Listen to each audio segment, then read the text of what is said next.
सकते। सबसे पहले हम चलते हैं माइक नंबर 1 पर। वहां अगर कोई गैर मुस्लिम भाई है और उनके जहन में कोई सवाल है तो वो सवाल कर सकते हैं माइक नंबर 1 से। आदाब। आदाब। सलाम वालेकुम। वालेकुम सलाम। मेरा नाम विजय कुमार बुत्रा, मैं किशनगंज का निवासी हूँ एंड यहाँ पर एक मेरी रेजिन की इंडस्ट्री है। By profession I am an entrepreneur. माशाल्लाह। ऐसा है, आपके विषय में मैंने आपकी तकरीरें काफ़ी टीवी पर भी देखी है, पीस टीवी पर कलकत्ते में, और हमने ऐसा पाया है कि आप इस्लाम के अलावा हिंदू शास्त्रों में भी आपकी बहुत बड़ी आस्था और बहुत बड़ी रुचि रखते हैं। मेरे में ये जानने की उत्सुकता है कि आपकी ये उत्सुकता हिंदू शास्त्र के प्रति कब आई और क्यों आई, इसके विषय में मुझे आपसे थोड़ा जवाब।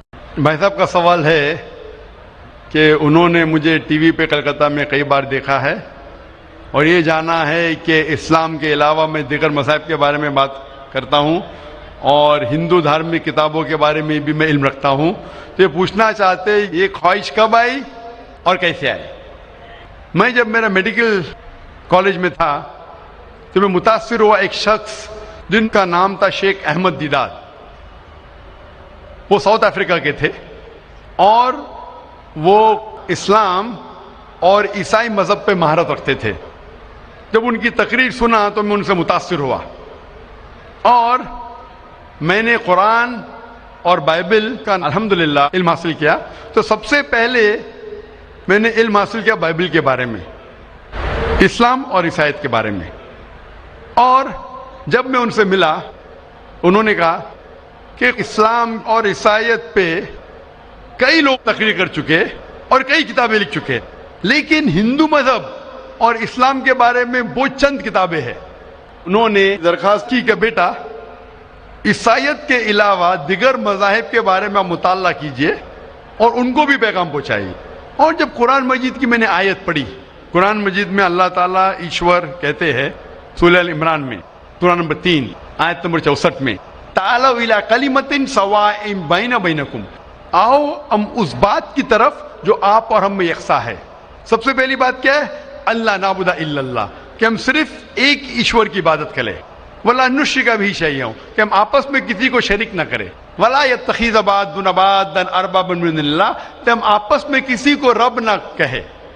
फइन तवल्लो, अगर वो ना माने, फ़क़ुलू अशहदु बिअन्ना मुस्लिमून, आप शहादत दो कि आप मुस्लिम हैं। तो जब मैंने कुरान मजीद की आयत पढ़ी जिसमें लिखा है कि जब भी आप गैरों से बात करते हैं तो उस बात की तरफ आओ जो उनमें और हम में यकसा है, और मजहबी किताब में यकसानियत भी है, डिफरेंसेस भी है।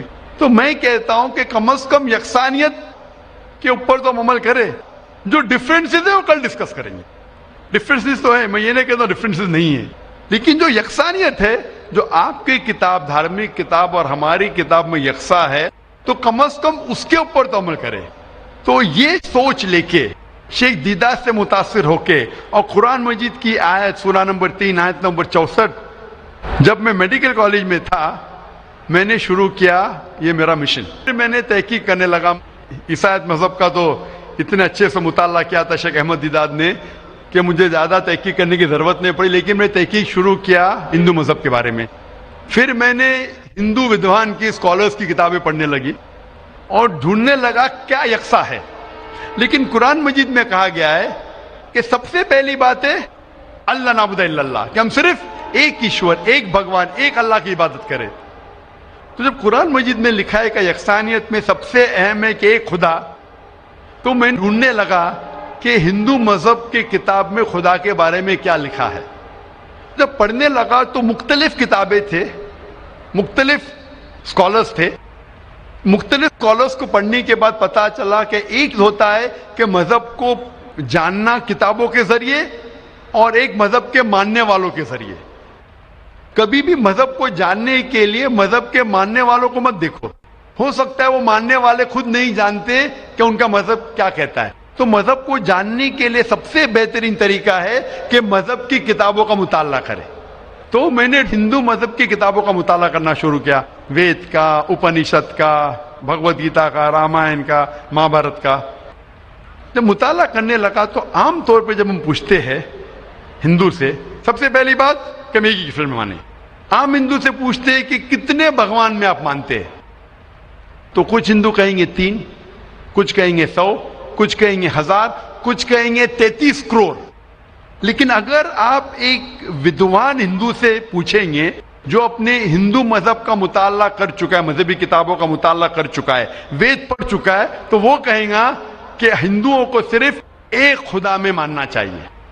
लेकिन आम हिंदू मानता है फिलॉसफी जिसे कहते हैं पैंथियज्म। आम हिंदू कहता है कि सब कुछ खुदा है, पेड़ खुदा है, चांद खुदा है, सूरज खुदा है, इंसान खुदा है, सांप खुदा है। हम मुसलमान कहते हैं सब कुछ खुदा का है, पेड़ खुदा का है, चांद खुदा का है, सूरज खुदा का है, इंसान खुदा का है, सांप खुदा का है। तो ये अहम फर्क है आम हिंदू और आम मुसलमान में। आम हिंदू कहता है सब कुछ खुदा है, हम मुसलमान कहते हैं सब कुछ खुदा का है। तो ये फर्क है सिर्फ का। अगर ये का के फर्क को मिटा ले तो हम हिंदू और मुसलमान एक हो जाएंगे। कैसा करना चाहिए? तालाविला कलिमतिन सवाइम बैना बैनकुम, आओ उस बात की तरफ जो आप और हम में यकसा है। तो जब मैं हिंदू मजहब की किताबों का मुताला करने लगा तो एक अहम किताब का नाम है उपनिषद। उपनिषद में लिखा है, Chandogya Upanishad, chapter number 6, section number 2, shloka number 1 में, एकम एविदित्यम, खुदा एक है, दूसरा नहीं है।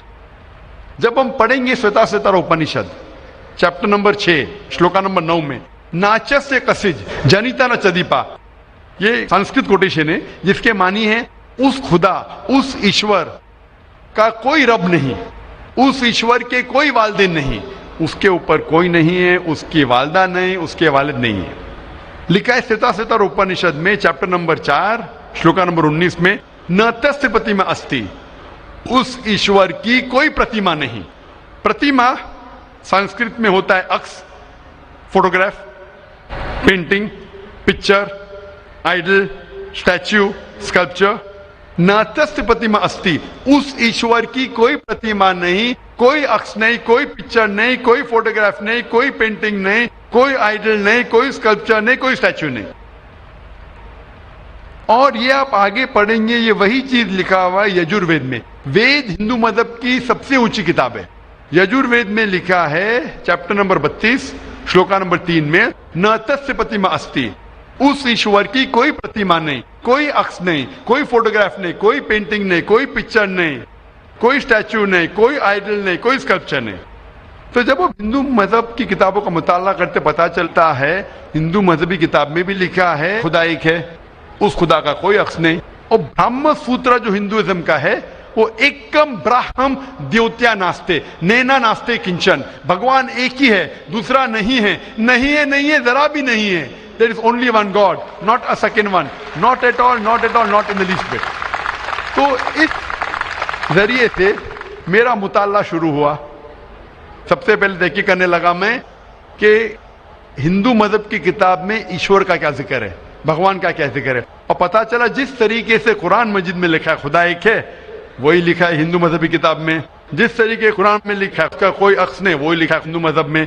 जिस तरीके से कुरान मजीद में लिखा है ना वो किसी से जना है ना किसी को जनता है, वही चीज लिखी हिंदू मजहबी किताब में। तो मैंने कहा जो यकसा है तो इसके ऊपर अमल क्यों ना करे। तो इस तरीके से मेरी तहकीक शुरू हुई और आस्ते आस्ते तहकीक के बाद पता चला कि हिंदू मजहब में भी लिखा हुआ है कि अवतार आने वाले हैं।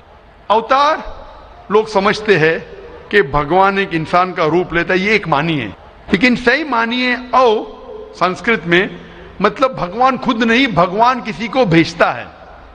तो अवतार के सही मानी है जैसे हम कहते हैं पैगंबर।